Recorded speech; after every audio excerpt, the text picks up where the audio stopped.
Hello Sandra, Hello, hello Gaëlle. je suis ravi de t'accueillir sur Aventure Humaine aujourd'hui. On va passer derrière tes micros. D'habitude, c'est toi qui poses des questions. Alors aujourd'hui, je suis ravi de t'en poser un petit peu. On va explorer ton média qui t'a lancé dans une nouvelle aventure. En tout cas, c'est ce que je vois de la partie visible de l'iceberg. Avant de plonger, avant de rentrer dans cette aventure, est-ce que tu pourrais te présenter en quelques mots, s'il te plaît? Oui, bien sûr. Et ben écoute, je suis donc Sandra, la fondatrice du podcast Les Locomotives et plus largement de plein d'autres choses de la communauté, on va dire, de l'écosystème Les Locomotives. J'ai 33 ans et je suis aussi maman d'un petit garçon de 4 ans. Génial. Est-ce que du coup, tu peux nous parler un petit peu de la genèse, du début, du déclic, du pourquoi tu as lancé les locomotives? Ouais, ouais, carrément. Alors ça a été, comment dire? Ça a été un déclic, ça s'est pas fait du jour au lendemain. En fait, moi, à la base, j'avais une vie qui était totalement, différente. Donc je bossais à Paris, j'étais en CDI, j'étais salariée, je dirigeais des hôtels haut de gamme, donc rien à voir. Et j'ai fait, suite à la naissance de mon fils, j'ai fait un gros burn-out. Je commence à en parler d'ailleurs de plus en plus parce que j'en parlais pas trop avant, ce qui est étrange, vu la communauté que j'ai et le podcast, bref. Mais du coup, j'en parle de plus en plus et je vois que c'est important d'en parler. Donc, gros burn-out, grosse remise en question. Qu'est-ce que je fais là? À quoi je sers? Qu'est-ce que je peux apporter plus à ce monde? Et je me suis rendu compte, en parallèle de ça, que beaucoup de copines, de collègues, d'amis qui m'entouraient n'étaient pas hyper épanouies non plus dans leur vie. Elles avaient des projets en tête et elles n'osaient pas forcément leur donner vie pour plein de raisons. Peur de sortir de sa zone de confort, peur de perdre en sécurité, le frein financier, enfin plein de raisons. Et je me suis dit, mais attends, c'est quand même con. On était en 2019 à cette époque-là. Je me suis dit, c'est quand même fou qu'en 2019, on en soit encore là à être terrorisé de vivre la vie qu'on a envie de vivre, de donner vie à nos projets. C'est nul, quoi. Enfin, il faut faire quelque chose. Donc, ça a commencé comme ça. Et finalement, les locomotives, c'est un peu, si tu veux, le projet qui m'a sorti de mon propre burn-out et qui m'a fait prendre conscience à quel point c'était important de travailler sur soi, le développement personnel, etc. Et du coup, la mission, c'est un peu, si tu veux, donner de l'inspiration à toutes les auditrices qui nous écoutent et leur dire, regarde, elles l'ont fait et elles sont ordinaires comme toi et moi. Elles sont, j'aime bien dire, ordinairement extraordinaires. Donc, toi aussi, tu peux le faire. Voilà. Et d'emblée, tu t'es concentré sur donc cette cible, cette audience féminine. Ouais, et écoute, ça a été une grande question, oui et non, parce qu'au fond de moi, je savais que je voulais me concentrer sur les femmes, mais d'un côté, je me disais, ouais, pas hyper inclusif quand même, de faire que les femmes, voilà, mais c'était plus fort que moi. J'avais cette envie profonde de mettre les femmes en lumière, d'aider les femmes, et je pense que je suis quand même un petit peu féministe et que du coup, ça vient de là. Ok. Et tu connais Charlotte du podcast Pourquoi pas moi? Ça me fait aussi un Je- petit peu penser en écho à, Ça me dit à, quelque à la chose, ouais. jeunesse de ton podcast. Elle aussi, gros burn-out, Ah ouais, grande d'accord. remise en question et elle a testé plusieurs projets. Et c'est le podcast qui a popé. D'accord, ok. Et, ok, donc comment tu t'organises pour enregistrer, produire ces premiers épisodes? Est-ce que tu t'étais fixé quelques objectifs en termes de délai, de timing, Au début, tu veux dire? d'organisation? Ouais, au tout début, ouais. Au Tu, tout tu te début. dis, c'est bon, je lance quelques épisodes et je verrai. Oui, c'est tout à fait ça. En fait, tu sais, moi j'étais salariée à l'époque. J'avais très très envie d'entreprendre quelque chose, mais j'étais pas encore prête à être entrepreneuse. Pour moi, c'était vraiment un side project. Je savais même pas comment un jour j'allais monétiser ce projet, même si au fond de moi je savais qu'un jour je voulais le monétiser. Mais la priorité c'était vraiment ce truc de d'interviewer des femmes pour savoir comment elles ont fait elles, déjà pour s'épanouir dans leur vie, pour oser, pour sortir un petit peu, pour casser les codes. J'avais vraiment envie de comprendre en fait. C'était vraiment ça mon but premier. Et ensuite, d'engager des gens derrière ce projet, toute une communauté Ça, c'était vraiment mon objectif premier. Alors non, au début, j'étais pas du tout organisée, pas du tout carrée. Enfin, je le dis souvent, hein, mes interviews étaient pas terribles parce que je savais pas interviewer. Mon son était pourri. J'avais pas de stratégie, j'avais pas de vision. La seule chose que je savais, c'est que ça me faisait kiffer à mort et que j'étais passionnée à chaque fois que j'interviewais une nana et que j'adorais ça, quoi. Ça me prenait au fond de mes tripes, tu vois. C'était, enfin, à chaque fois, et ça l'est toujours d'ailleurs. J'adore ce que je fais. Et au début, non, j'avais. Donc c'est bizarre de le dire, mais ouais, j'avais pas de plan. J'avais pas vraiment de plan. C'était juste que voilà, ça te faisait du bien Oui. et c'est souvent comme ça, hein, égoïstement, on kiffe, d'abord ce premier moment. Si on le diffusait pas, ça serait pas vraiment grave en fait, parce que nous on a déjà kiffé. Mais carrément, franchement, c'était ça, c'était du kiff et ça m'aidait moi aussi à me sortir de tout ça, tu vois, et puis à trouver ma voie en fait, tout simplement. Et comment donc quand même tu t'organises, tu penses, les locomotives, le design, le son, comment tu fais un petit peu ta popote pour que ça ressemble à quelque chose que tu puisses quand même diffuser, quoi? Mais c'est une super question parce que c'est vrai que t'as raison. Enfin, c'est marrant d'interviewer sur les coulisses du podcast, mais c'est vrai qu'on pense pas à tout ça, tu vois, toutes ces petites étapes qui font que ton podcast il est ce qu'il est aujourd'hui. Mais du coup, ouais, j'ai découvert tout ça. Comment faire un logo? Est-ce que je le fais moi-même? Non, ok, j'y arrive pas, donc faut que je trouve quelqu'un.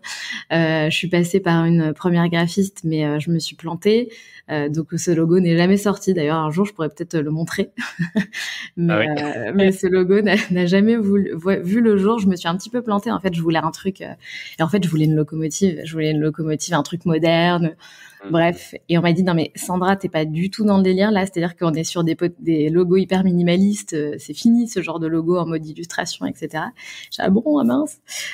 Donc voilà, donc je me suis dirigée vers une autre personne qui m'a aidé à faire le logo qui est à peu près tel qu'il est aujourd'hui. J'ai rajouté ma tête dessus il y a un an, je crois. Au début, il y avait que les locomotives. Mais donc voilà, et le nom, je raconte souvent l'histoire, donc c'est plus un secret, mais ça vient d'une conversation avec l'une de mes meilleures amies. On disait que les femmes étaient des locomotives, et ce terme m'a fait tilt dans la tête, et je me suis dit un jour je déposerai ma marque et j'en ferai un truc. Et un an plus tard, je déposais ma marque. Mais donc voilà, je sais pas si ça répond à toute à ta question. Tu as réussi à avoir les locomotives.fr, directement? Ouais, directement. Un nom générique comme ça, C'est fou, hein? c'est fou que ce soit dispo. On n'y aurait pas pensé, quoi. Ouais, ouais, c'est vrai. En même temps, les locomotives, tu vois, c'est pas très, comment dire, c'est spécial quand même comme terme. Et enfin, aujourd'hui, maintenant, Un passionné de train, je sais pas, il aurait peut-être, ouais, ouais, c'est vrai, c'est vrai. Bon, en tout cas, c'était plus que et en tout dispo. cas ça a popé. Ouais. Et comment tu te dis, directement, c'était un épisode par semaine? Alors au début, c'était un épisode par Au semaine. début? Après, ouais, au début. Après, j'y arrivais plus parce que le boulot, etc., c'est pas tout à fait facile à gérer. Donc je me suis dit, vas-y, je vais faire un épisode tous les 15 jours. Et après, j'ai repris toutes les semaines. Donc je t'ai dit, enfin vraiment, la première année, c'était vraiment freestyle, et j'ai fait le max que je pouvais. Encore une fois, sans être vraiment très organisée, même pas du tout organisée. Et comment tu fais pour enregistrer? Du coup, c'est autour de toi, ton premier cercle? Tu enregistres à distance? Tu te déplaces? Comment tu gères ça? Eh ben, la plupart de mes épisodes au début et encore aujourd'hui se font à distance, puisqu'en fait, j'ai commencé dès le départ, si tu veux, à interviewer des femmes qui venaient de partout, de France, même de l'étranger, enfin qui habitaient pas forcément là où j'étais. Donc ouais, c'était surtout à distance. Et au début, j'avais fait une liste de 10, ouais, une quinzaine de personnes, de femmes de mon entourage proche et lointain, dont j'avais entendu parler ou que je connaissais, pour lesquelles je savais qu'elles avaient fait des trucs un petit peu fous, tu vois, tout quitter pour partir à l'autre bout du monde, ou lancer un projet d'entrepreneuriat. Enfin, je m'étais fait ma petite liste, et donc c'est comme ça que ça a commencé. Et puis très vite après, les personnes me recommandent d'autres personnes. Et puis j'ai pris goût aussi, tu vois, à trouver moi les petites pépites. D'ailleurs, c'est Faire toujours ta mon truc. veille, ouais. Ouais, et ça c'est vraiment mon truc préféré, je te jure. J'adore trouver les pépites, trouver les personnes. Ça fait vraiment partie des aspects de mon métier que j'adore. Vraiment, c'est génial. Donc voilà comment ça a commencé. Et à partir de quand, du coup, on va dire, ça a fait le vase communicant avec ton activité salariée? Est-ce qu'à un moment, tu t'es senti vraiment porté, tu as pu sauter dans le grand bain? Est-ce que ça a été radical ou un petit peu plus en douceur? Bah écoute, pendant 1 an, donc pas de monétisation, que du podcast, engagement de communauté, Tu etc. reconstruis, tu reprends de la confiance et de l'estime. Ouais, enfin, j'avais déjà, en fait, parce que j'ai enclenché plein de choses en même temps, si tu veux. J'ai lancé le podcast, j'ai démissionné, on est parti vivre dans le sud, j'ai pris un nouveau boulot, j'avais pris la direction d'une start-up dans l'innovation à Sophia Antipolis, donc rien à voir, tu vois. Donc j'étais déjà à bloc. Là, j'étais au taquet, j'étais repartie de plus belle, enfin, tout ça, ça m'enchantait. Ok. Nouveau projet de tous les côtés, tu vois. Donc j'étais vraiment, vraiment au taquet. Mais du coup, en mode, je lâche pas les locomotives, quoi qu'il arrive. Ce projet, je sentais que c'était déjà mon bébé, donc hors de question que je lâche le projet. Et au fil des mois, je vois que ça commence quand même à prendre. La communauté est assez dingue, je reçois vachement de messages, je vois que ça prend. Même si les écoutes, si tu veux, restaient quand même petites, je sens qu'il y a un engouement de dingue. Et je me dis, mais ok, il y a beaucoup plus à faire, il faut que je continue, il faut que je persévère un max. Donc c'est comme ça que ça a commencé. Et après, je sais plus quand c'était exactement, je crois début 2021. Donc j'ai lancé le podcast en mai 2020, début 2021. Je me dis, il faut quand même que je réfléchisse à monétiser ce projet parce que j'ai de plus en plus envie d'être entrepreneuse et de vivre de ce projet. Du coup, je commence à réfléchir un petit peu, pourquoi les auditrices écoutent mon podcast, qu'est-ce que je peux faire pour les aider, à quelle problématique je réponds, tout simplement. Et je me dis, voilà, je vais essayer de lancer justement un programme de développement personnel qui puisse donner de vraies clés à ces auditrices pour justement construire une vie à leur image, dépasser leurs blocages, apprendre à se faire confiance, tout simplement devenir la locomotive de leur vie. Donc c'est comme ça que tout a commencé et j'ai construit un programme. À la base, c'était un programme en autonomie, donc c'est quelque chose qui nécessitait pas de coach, c'était juste des audios et des exercices. Et tu sais, j'avais aucune comment dire, aucune expérience, donc je t'ai fait un truc qui était, enfin, vraiment pas mal, mais je te l'ai vendu à rien, quoi. Enfin, le prix était pourri et tout. On Oui, m'a dit, mais Sandra, je comprends pas ça comment tu vaut, vas en ça vivre. vaut plus. Oui, et puis surtout, mais c'est quoi ton business plan en fait? Et en fait, j'avais pas de business plan. Et je me suis très vite rendu compte que j'avais fait une grosse erreur et que ça pouvait pas fonctionner comme ça, quoi.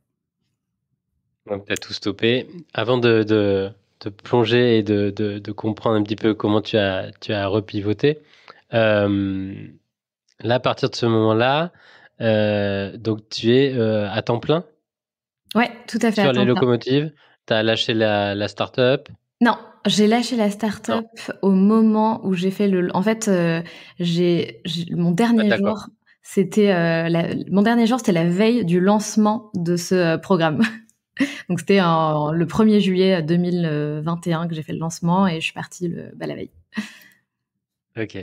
Et avant ça, est-ce que tu peux nous dire euh,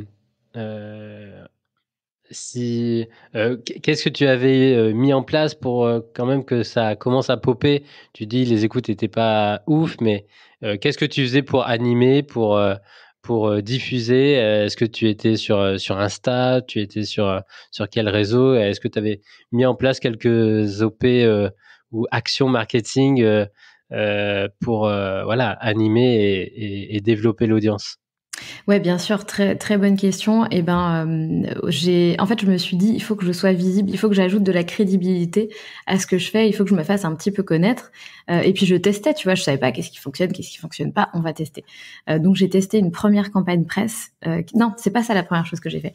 La première chose que j'ai fait, c'est que j'ai fait une campagne Ulule pour justement avoir un petit me faire un petit panier pour pouvoir continuer les saisons, investir dans ma com, etc. Parce que j'avais vraiment zéro finance pour investir dans ce projet, pour vraiment que ça ressemble un peu plus à quelque chose. Donc je fais une campagne Ulule, ça a été super chouette parce que c'est là aussi où j'ai vu que il y avait de l'engouement, que les gens avaient envie de m'aider, avaient envie que le podcast continue d'exister. Donc ça je trouve que c'est super, non seulement pour un petit peu pouvoir investir de l'argent dans son marketing ou peu importe où on a besoin de l'investir, mais pour se faire un petit des ressources financières pour que le projet continue, surtout quand on est au début comme ça, c'est super. Et en plus de ça, ça permet d'avoir une petite visibilité, de se faire connaître. Donc ça, je trouve que c'est assez chouette. Mais encore une fois, Récolté combien?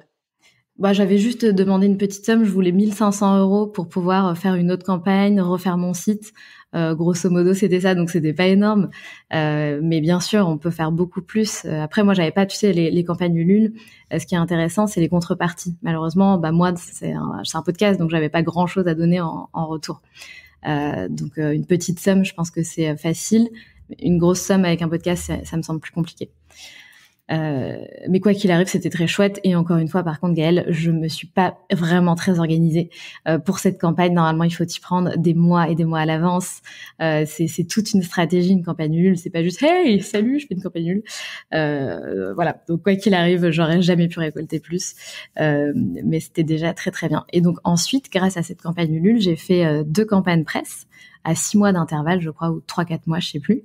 Et là, ça a été vraiment carton plein. C'était génial parce qu'en fait, tous les magazines féminins sont intéressés aux locomotives, alors que vraiment, j'étais pas du tout connue. Personne n'avait entendu parler des locomotives, tu vois. Donc j'ai eu Comment tu Cosmopolitan. fais Une une campagne presse? campagne presse? C'est toi qui l'as gérée ou tu as pris une Non. attachée de presse? Alors, en fait, honnêtement, je recommande à personne de gérer sa campagne presse si on n'a jamais fait ça. Parce que je pense que c'est vraiment un métier et c'est vraiment une manière de taper dans l'œil des journalistes et moi je savais pas faire clairement. Donc je suis passée par une agence qui s'appelle Edicio. Comment ça s'appelle? Ouais, Relations Presse, je sais plus comment ça s'appelle sur Instagram, mais bref. Et en fait, c'est très bien parce qu'ils proposent des offres très abordables pour, je pense, les gens comme nous qui n'ont pas un budget énorme. Et ils te font tout, en fait. Ils te préparent ta campagne, ils te préparent aussi, donc ils te font une campagne digitale, enfin un kit média digital. Ils te font aussi le communiqué de presse. Communiqué de presse, ouais. Ouais, pardon, pas le kit média, un communiqué de presse digital, un communiqué de presse qui te met en PDF, vraiment en mode design, etc. T'as le choix, soit tu choisis la formule design, mise en page, etc. Soit non, moi j'ai choisi la totale. Et ensuite, ils te l'envoient à, je sais plus, entre 2000 et 5000 journalistes et ils te font 2 relances. Et donc c'est génial. C'est eux qui gèrent tout et toi, t'as juste à répondre aux journalistes quand ils te contactent. Ça coûte combien? 1005? Non, ça m'a coûté 500 euros. Ok. Ouais, intéressant. Tu vois, ouais. Très très bon plan. Je connaissais pas du tout. Et tu as eu combien de retombées Eh ben, pour la j'en ai fait 2. première et du coup la deuxième? J'en ai fait 2 et grosso modo, j'ai eu évidemment, en général, tu as tous les journaux de ta région qui te contactent, mais c'est très bien, c'est quand même nécessaire d'être au moins une fois Ouais, dedans. ouais. Et après, j'ai eu les magazines féminins, donc Cosmopolitan, Marie-Claire, Marie-France, Elle, Avantage. Voilà, j'ai fait aussi une radio et j'ai fait 2 plateaux télé, un Bismart et l'autre France 3 région. Donc très positif, tu vois. Je me dis non, génial, je m'attendais pas à tout ça, c'était très bien. Donc très très contente et je pense que c'est important de le faire pour ajouter une petite touche de crédibilité à son projet.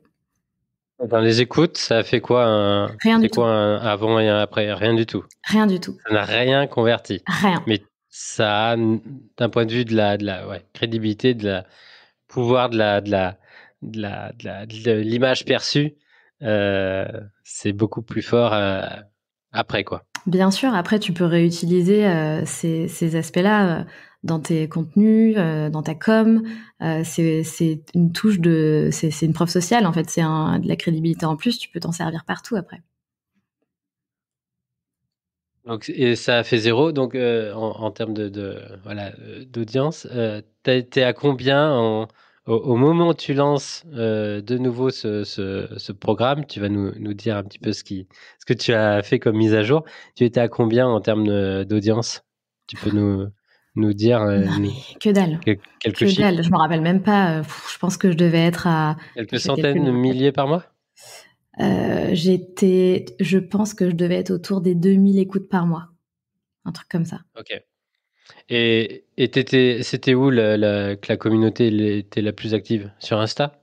Ouais, moi j'ai toujours choisi Instagram comme canal de prédilection. Donc ouais, Tu as c'était combien là sur ton compte? Le D'abonnés, compte tu veux dire? Les Locomotives ou toi? 16,2, 16 000, un peu plus de 16 000 abonnés. OK. Donc c'est vraiment le vecteur où tu partages, tu engages Oui. et tu communiques, tout.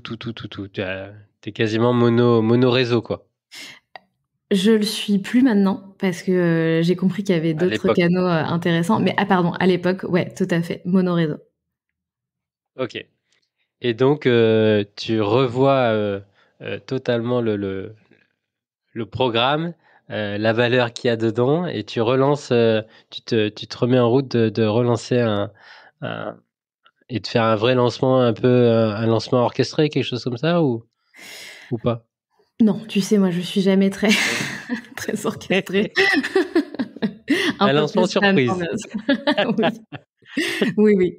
Ce sont, bah, ça fait partie de moi, je dirais, hein. Après, on peut pas changer du tout au tout, mais il faut apprendre à mieux s'organiser. Mais je suis pas quelqu'un qui anticipe beaucoup, et je change un petit peu parce que c'est important quand même, quand tu fais tourner ta boîte après. Mais, ouais, non, la première année, j'étais pas du tout, orchestrée.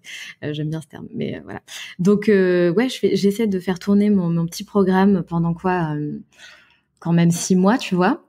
Je me rends compte que je vais pas aller bien loin. Que l'aventure ne va pas durer des années si je continue comme ça. Du coup, je me dis, ok, qu'est-ce qu'il faut faire d'intelligent? Qu'est-ce que je peux faire d'intelligent qui peut apporter encore plus de valeur et qui peut être aussi plus intéressant pour moi, pour ma boîte, quoi, pour qu'elle tourne finalement. Et du coup, je me dis, bon bah ce programme, il est quand même génial, il est bien construit, on a de bons retours, donc je vais pas le refaire entièrement puisqu'il est bon. Par contre, je peux le transformer en accompagnement. En vrai accompagnement, tu vois, avec des coachs, avec des séances de coaching, etc.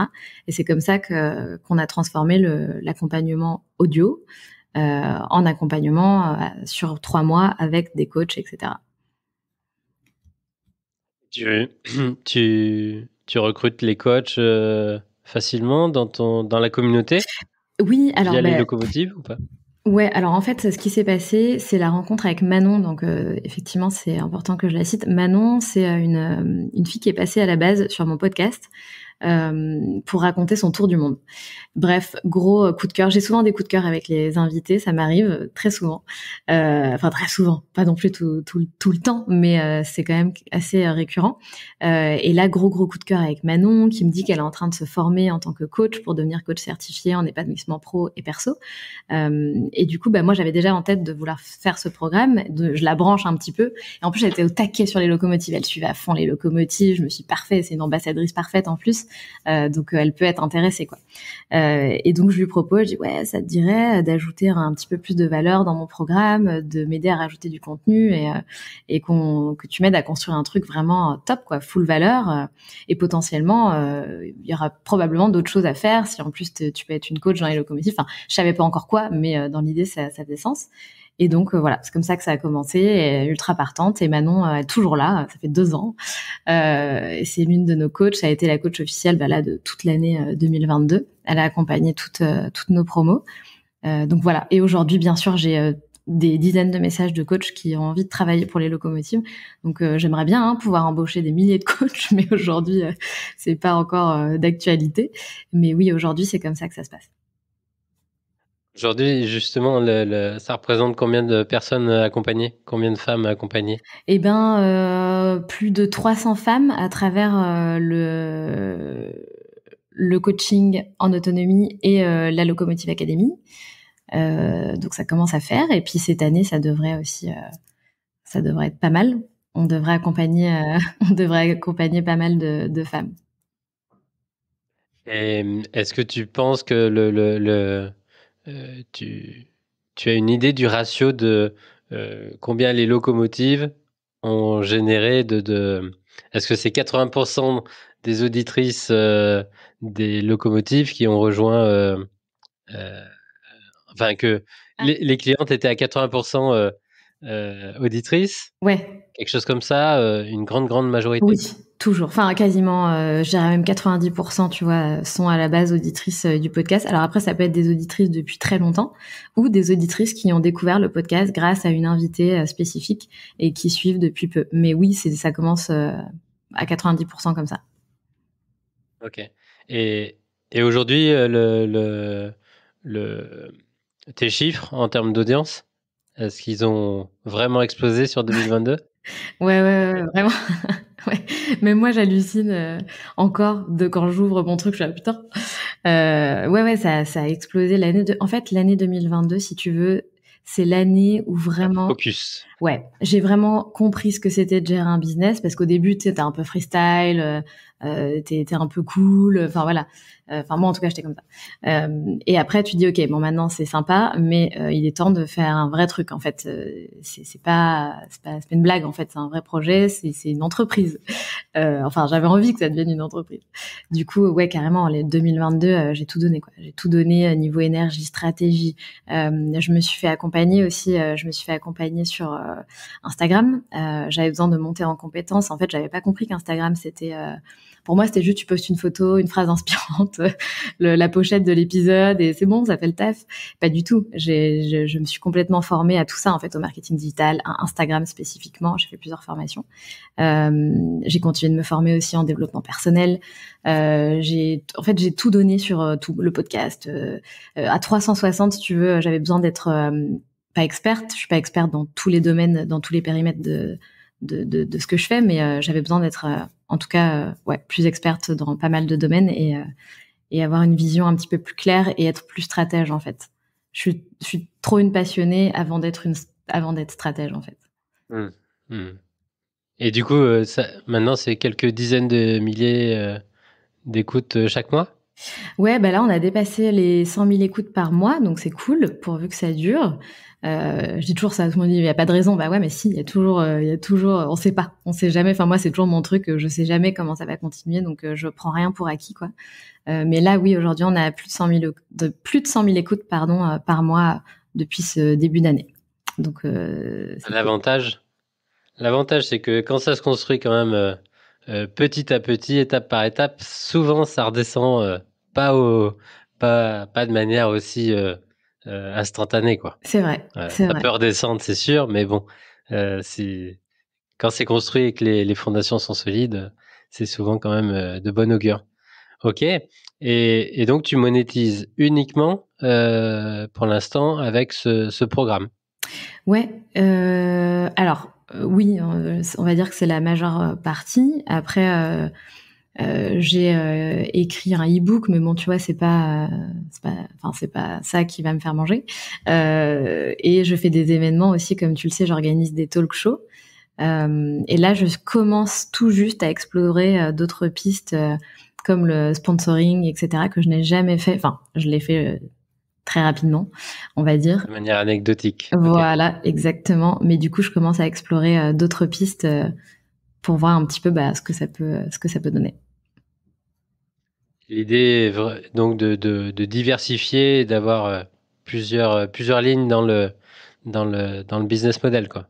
Ouais, exactement. Sans trop m'éparpiller, parce que ça aussi, c'est un truc que j'ai fait l'erreur de trop m'éparpiller. Ouais. J'ai fait plein d'erreurs, mais ce qui est génial, parce qu'en fait, c'est comme ça que t'apprends et que tu te recentres en fait.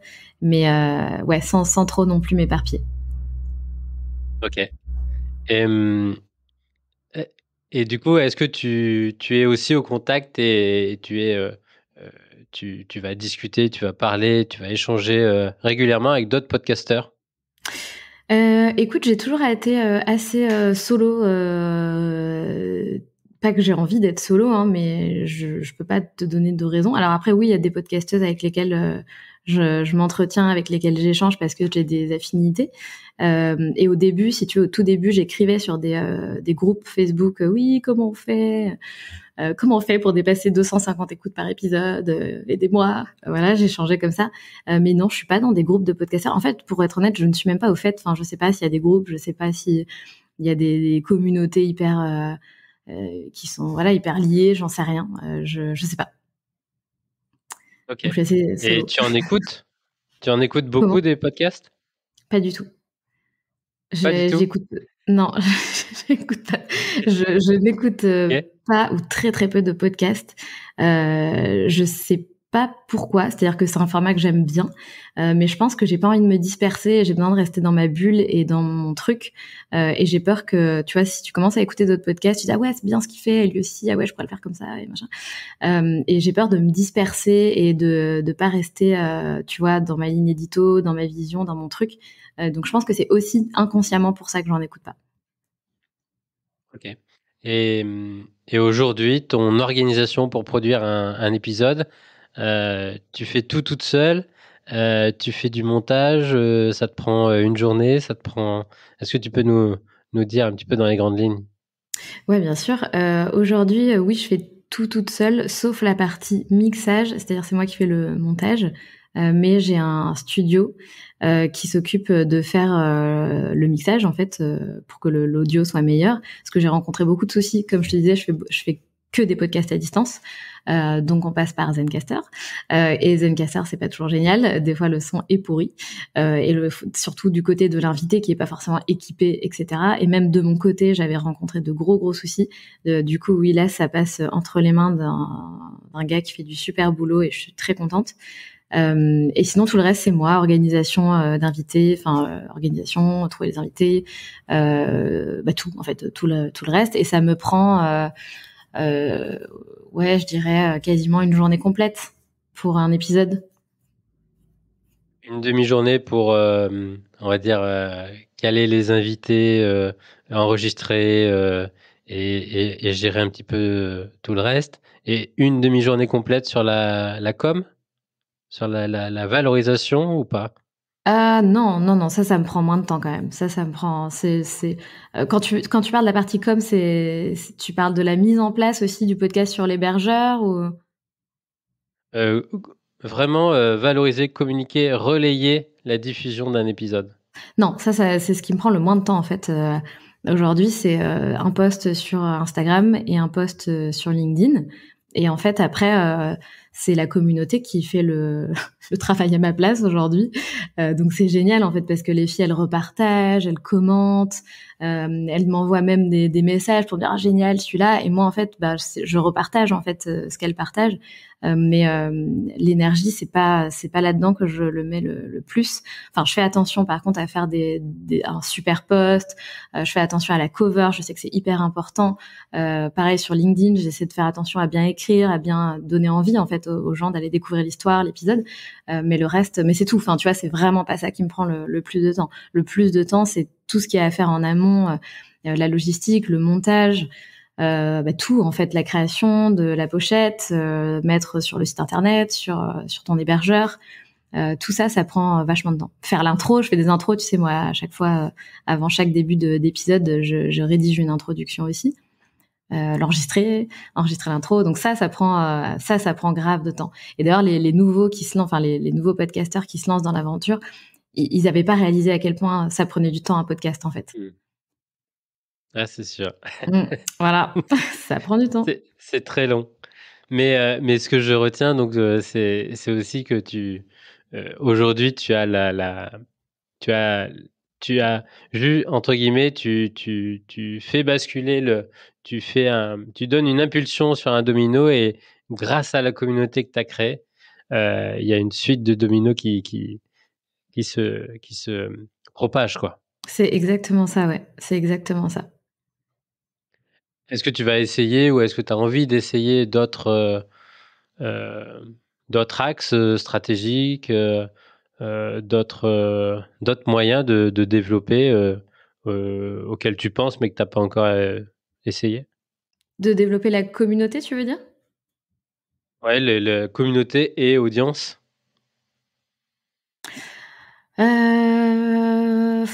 Mis à part, être un peu plus active sur, différents, canals, ça oui, je pense que c'est important. Aujourd'hui, c'est vraiment la stratégie de la toile d'araignée, mais qu'elle soit bien faite.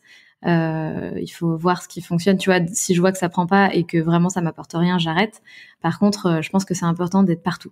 d'être partout et d'être actif et de manière stratégique et encore une fois organisée. Et là, je me fais aider. Tu vois aussi, j'ai une personne qui s'appelle Léa, qui est géniale, formidable.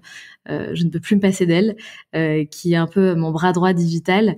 Et si tu veux, bah, elle va, par exemple, gérer TikTok, Pinterest, tous les autres canaux de ce type-là, parce que j'ai pas forcément envie de passer mon temps. Les réseaux sociaux et moi, c'est pas forcément, à part Instagram que j'adore parce que c'est ce que j'utilise le plus, mais j'ai pas envie de passer toute ma vie à être dans les réseaux. Bref, je pense que c'est important Ok. d'être. Elle est freelance Ouais, et elle bosse avec toi. Ok. ouais, exactement. Ça fait combien de Contactez temps? Léa. Non, je rigole. Je lui fais sa pub. Léa, ça fait, je dirais 6 mois maintenant. Ok. Il y 6 a un mois. vrai avant et un vrai après. Ouais, non, mais c'est génial. Enfin, vraiment, il faut pas avoir peur de déléguer, quoi. Si c'est un truc, au début, j'avais peur parce que bah, c'est de l'investissement, etc. Mais en fait, c'est tellement rentable sous toutes ses formes au niveau de ton énergie et du développement de ton business, quoi. C'est trop important. Ok. Et pour 2023, de quoi as-tu besoin pour continuer, pour développer, pour euh, animer, produire toujours mieux? Pas toujours plus, mais toujours mieux. Toujours mieux. Écoute, je dirais ce que j'ai besoin et ce que j'ai commencé à faire aussi. Tout à l'heure, je parlais d'accompagnement. Je pense que c'est hyper important. Un bon entrepreneur, pour moi, c'est quelqu'un qui arrive à se remettre en question constamment et qui sait se faire aider par meilleur que soi ou qui fait faire par meilleur que soi. Et je pense que bah moi, j'ai encore plein de choses à prendre. J'ai encore j'ai besoin de monter en compétences, tu vois, sur plein de choses. Donc j'ai commencé aussi là, dès fin décembre à me faire accompagner. Mais du coup, c'est plus un accompagnement à 360 pardon, sur vraiment tous les aspects de mon business. Et ça, c'est pareil, quoi. Il y a eu une montée en flèche, mais extraordinaire, meilleur investissement de ma vie. Et je pense que, bah, pour répondre à ta question, ce dont j'ai besoin en 2023, c'est ça en fait. J'ai besoin d'être accompagnée par des gens qui sont ultra câblés et qui peuvent vraiment faire décoller les locomotives encore plus loin et les emmener encore plus loin. Génial. On partagera donc tous les liens, les ressources aussi. Je note, je note la campagne presse. Je note Ulule aussi. Oui, Tu es la deuxième ou troisième personne à nous en parler. Après, toi, tu t'en es servi vraiment au tout début. Donc bravo et chapeau parce que ben voilà, on commence et on comprend que étape par étape, ça s'installe et une fois mm, que c'est en marche, bah effectivement, il y a vraiment une vélocité quoi dans ton média pour ton business. carrément, carrément. Et j'aurais encore tellement de choses à dire. J'ai envie de rester encore, Gaëlle. Non, mais c'est vrai qu'il y a On fera tellement un de choses à épisode, dire. on fera un second épisode quand tu auras dépassé le million. Oh, oh my God. Écoute, avec plaisir. Pas à la vitesse où tu vas, c'est bon dans Ouais, il y a 2 ans. moyen. Il y a moyen normalement. Mais bon, voilà, on verra, on verra. Merci beaucoup Sandra. À très bientôt. Merci Gaëlle. Belle continuation à toi. Ciao, ciao.